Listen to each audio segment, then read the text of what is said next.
Beacon Press Audio presents Mother of Methadone, A Doctor's Quest, A Forgotten History, and a Modern-Day Crisis, by Melanie Glenn, M.D. This audiobook is narrated by Melanie Carey, published by Beacon Press Audio, 2025. It all started with a question. Dr. Marie Nyswander. Author's note. There is consensus that person-first language should be used when writing about someone with addiction, just as when writing about people with any other health condition, in order to reduce stigma and highlight that people are only secondarily defined by whatever illnesses plague them. This means that instead of saying addict, one should use the terms person with opioid use disorder, person with chaotic drug use, or people who use drugs, PWUD. When working with patients, writing academic papers, or giving presentations to healthcare providers, I prefer the term people who use drugs. However, I worry that using this term too frequently in this book would pull listeners out of the emotional story, especially in the context of historical periods when this acronym did not exist. So I occasionally use the word addict instead.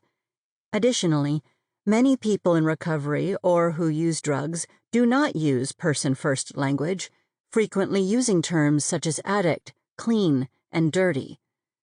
When I included such dialogue in the text, I tried to stay true to their original language. However, it is one thing for people who use drugs to decide to use these terms, and another entirely for clinicians. Healthcare providers should instead strive for person-first language.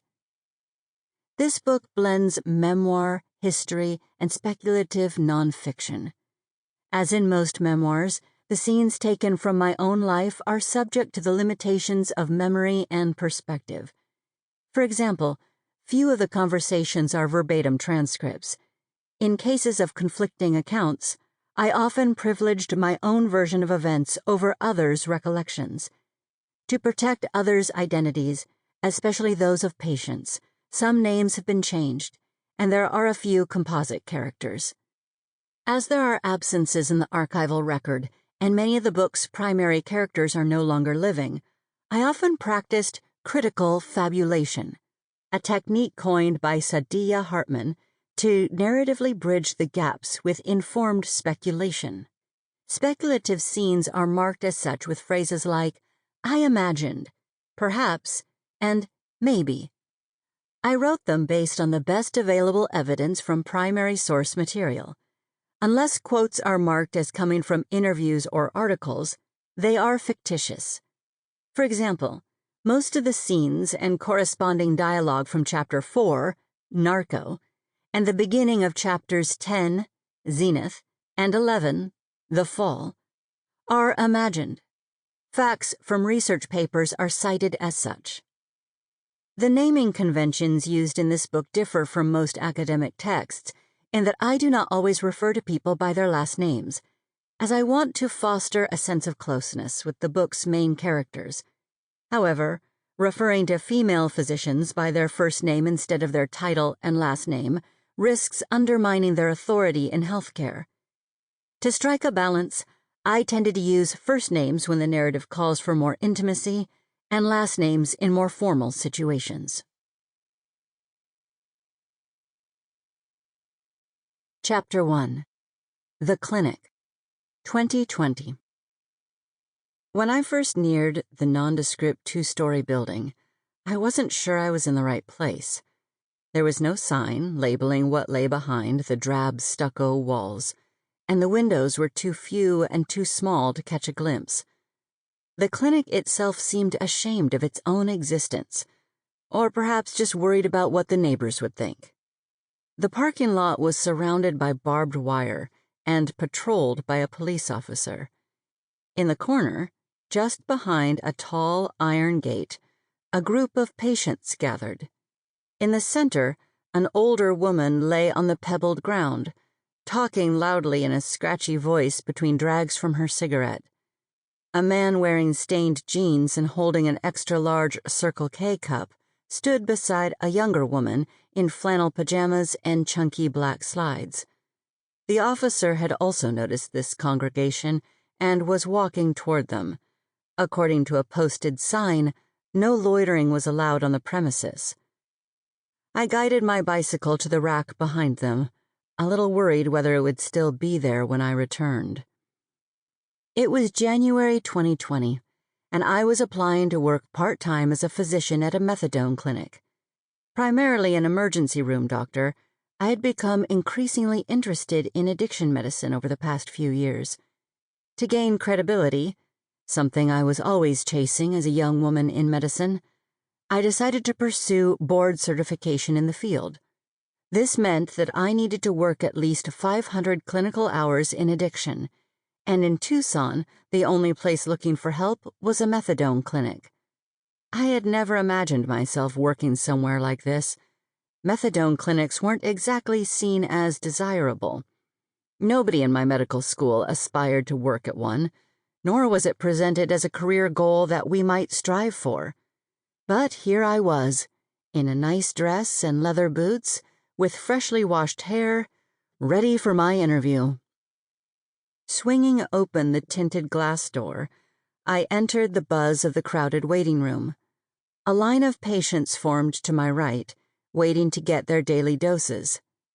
The air smelled of stale cigarettes and cherry cough syrup, the flavor added to the liquid methadone. Many of the patients had sunburned shoulders, and a few had cheap, thin roller bags that they dragged alongside them, signs of housing insecurity. To my left was a sea of vinyl chairs filled with patients waiting to see therapists, clinicians, or lab techs. Several times a year, patients were randomly selected to give a urine sample to determine whether they were still using drugs. They peed into cups held over toilets with silver handles taped in place to remind them of the rules, which were printed on a piece of paper, highlighted in yellow, and tacked to the rear wall. No flushing the toilet or running the faucet, even though there was no sink inside the small bathroom itself. There was also no lock on the door. The freshness of the sample was verified by a flimsy thermometer attached to the cup.